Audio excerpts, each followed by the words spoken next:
আসলে নেইমার একটা ফ্যাক্ট। অনেকে বলবেন যে নেইমার আসলে ডাজন্ট ম্যাটার, আসলে ম্যাটার করে নেইমার। নেইমার যদি নাও খেলে, সে গ্যালারিতে যদিও থাকে, ডাগ আউটের বাইরে যদি নেইমার থাকে, সেখানে একটা ইফেক্ট থাকে যে কখন নেইমার মাঠে চলে আসে। এই যে একটা প্রতিপক্ষের দিক থেকে একটা আতঙ্ক, মানে একটা ইফেক্ট ফেলে, এটাই হচ্ছে একটা ফ্যাক্ট।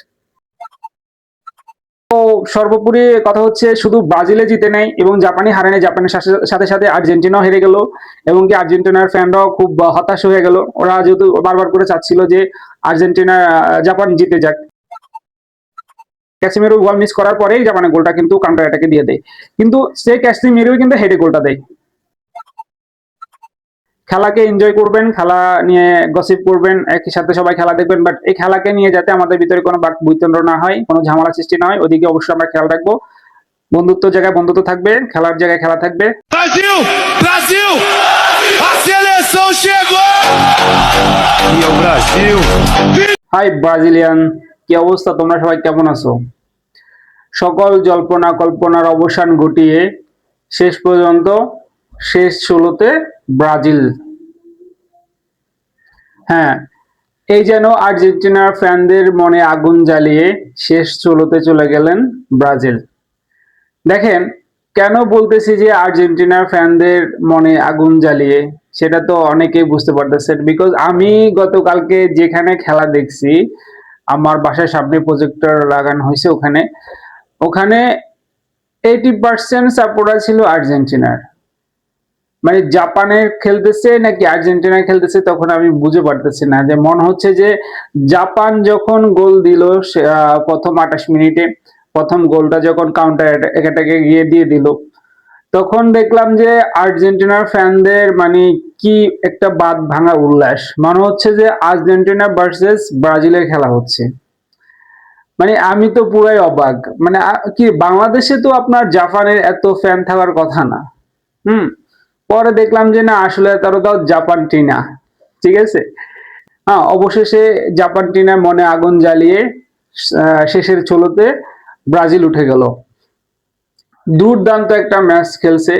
তবে এই ম্যাচটা ব্রাজিল প্লেয়ারদের যতটা না কৃতিত্ব আছে, তার চেয়ে বেশি কৃতিত্ব আমি দিতে চাই হচ্ছে আনসেলেত্তি। এমন একটা পার্সন আমি দেখলাম, একটা কোর্স কিভাবে এত মানে কুল থাকতে পারে, মানে এরকম একটা পজিশনে এসে এত ঠান্ডা মাথার মানে প্লেয়ার বলতে গেলে অসাধারণ ছিল তার কৃতিত্ব এই ম্যাচে ব্রাজিলের জন্য। দেখেন, আমরা দেখতে অনেক সময় দেখতে পাই যখন ম্যাচের এই পজিশন থাকে যে যেখানে নক আউট পর্ব, যেখানে হেরে গেলেই বাদ পড়ে যাবে, সেখানে ব্রাজিলের কোচ একদমই গ্যালারিতে খুবই ঠান্ডা মাথা ছিল।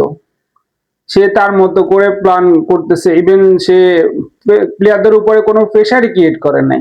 এত দারুণ ছিল তার প্ল্যানিং, অসাধারণ প্ল্যানিং ছিল ব্রাজিলের কোচের। এই জন্য তাকে অবশ্যই কৃতিত্ব দিতে হয়। ইভেন আপনার দেখেন, প্রথমে যখন ব্রাজিলের একটা ভুল, এটা অবশ্যই ব্রাজিলের ভুল বলবো, কারণ জাপান যখন 3-4-5-এ তারা ডিফেন্ড খেলতেছিল, তখন জাপান মানে বারবার এই সুযোগটার অপেক্ষায় ছিল যে ব্রাজিল কি একটা ভুল করে কিনা। হ্যাঁ, যে ভুল করলে ওরা কাউন্টার অ্যাটাকে গোল দিবে। ঠিক সেম ভুলটা ব্রাজিল খেলার 27 মিনিটে যে করে বসে, আর ঠিক তখনই কাউন্টার অ্যাটাকে গিয়ে জাপান গোলটা দিয়ে দেয়। হুম। এবং হচ্ছে প্রথম হাফ তো এভাবে কেটে যায়। অনেক ট্রাই করো, ব্রাজিল অনেক ট্রাই করছে, ব্রাজিলের অনেক অ্যাটাকে গেছে, বাট গোল দিতে পারেনি ব্রাজিল। আমরা যারা ব্রাজিলের খেলা দেখছি গতকালকে, প্রথম হাফে আমরা সবাই ব্রাজিলের 2026 ওয়ার্ল্ড কাপ থেকে মানে তাদের শেষ দেখে ফেলছি। কারণ হচ্ছে প্রথম হাফে ওরা গোল দিয়ে ফেলছে জাপান, ওরা ব্রাজিল তো কোনোভাবে গোল দিতে পারছে না। অনেক অ্যাটাকে যাচ্ছে বাট গোল দিতে পারছে না। হ্যাঁ, এরকম একটা পর্যায়ে আবার হচ্ছে জাপান ডিফেন্ড খেলতেছিল খুব। দেন হচ্ছে অলরেডি তাদের 6-7 জন নিয়ে ওরা ডিফেন্ড খেলতেছে। এরপরে সেকেন্ড হাফে এসে দেখেন, সেকেন্ড হাফে এসে জাদুগরি ভাবে গোলটা হলো। আরেকটা ব্যাপার এখানে লক্ষ্য করা যায়, জাপানের সাথে ব্রাজিল খুব টেকনিক্যালি খেলছে ওরা। ইভেন হচ্ছে ওদের বলটা কিন্তু ক্রসে আসতেছিল, মানে ডিরেক্ট কখনো এটাকে আসে না, ক্রস দিয়ে আসতেছে। ইভেন ওরা বারবার খুব বেশি ভাবে চেষ্টা করছিল হেডে গোল করার জন্য, আর ওই জায়গাতেই ওরা সাকসেস হয়েছে। ম্যাথুইস কুনিয়ার জায়গায় মার্টিনেল্লি, মানে অসাধারণ প্ল্যানিং ছিল। মার্টিনেলি একটু লম্বা ছিল, আর ওখানে হেডে বারবার যখন ট্রাই করতেছিল তখন লম্বা প্লেয়ারই দরকার ছিল ওখানে। এমন একটা সিচুয়েশনে ব্রাজিলের কোচ সে সিদ্ধান্ত নেয় যে যদি তারা লাস্ট মোমেন্টে এসে গোল সমঝোতা না আসতো, বা গোল সমঝোতা আসার পরও যদি অতিরিক্ত টাইম দেওয়া হতো, তখন নেইমারকে নামানো হতো। আসলে নেইমার একটা ফ্যাক্ট। অনেকে বলবেন যে নেইমার আসলে ডাজন্ট ম্যাটার, আসলে ম্যাটার করে নেইমার। নেইমার যদি নাও খেলে, সে গ্যালারিতে যদিও থাকে, ডাগ আউটের বাইরে যদি নেইমার থাকে, সেখানে একটা ইফেক্ট থাকে যে কখন নেইমার মাঠে চলে আসে। এই যে একটা প্রতিপক্ষের দিক থেকে একটা আতঙ্ক, মানে একটা ইফেক্ট ফেলে, এটাই হচ্ছে একটা ফ্যাক্ট। হ্যাঁ, অনেকে বলবে নেইমার খেলে নাই, নেইমারে খেলানো হয় নাই। নেইমারকে খেলানো হয় নাই, বাট খেলানো চিন্তা ভাবনা ছিল। নেইমার এরকম একটা প্লেয়ার যে মাঠে থাকলে খুবই ইফেক্টিভ, প্রতিপক্ষের জন্য খুবই খুবই চাপে চাপে মানে চাপে সৃষ্টি করে নেইমার। মানে এক নেইমারকে কন্ট্রোল করতে হলে আপনার ৬-৭ জন ওর পিছনেই থাকতে হয়, বাকি পুরা ফিল্ডও বাকি রয়ে গেল গা। তো যাই হোক, নেইমার একটা ফ্যাক্ট। যারা বলে নেইমার কোনো ফ্যাক্ট না, অবশ্যই নেইমার একটা ফ্যাক্ট। নেইমারকে নিয়ে সবাই ভাবে। দেখেন, প্রথম জাপানে যে গোলটা দেয় সেটা ক্যাসিমিরো যখন বল মিস করে, ক্যাসিমিরো বল মিস করার পরেই জাপানের গোলটা কিন্তু কাউন্টার অ্যাটাকে দিয়ে দেয়। কিন্তু সে ক্যাসিমিরোই কিন্তু হেডে গোলটা দেয়, দিয়েই ব্রাজিলকে সমঝোতা ফিরাই।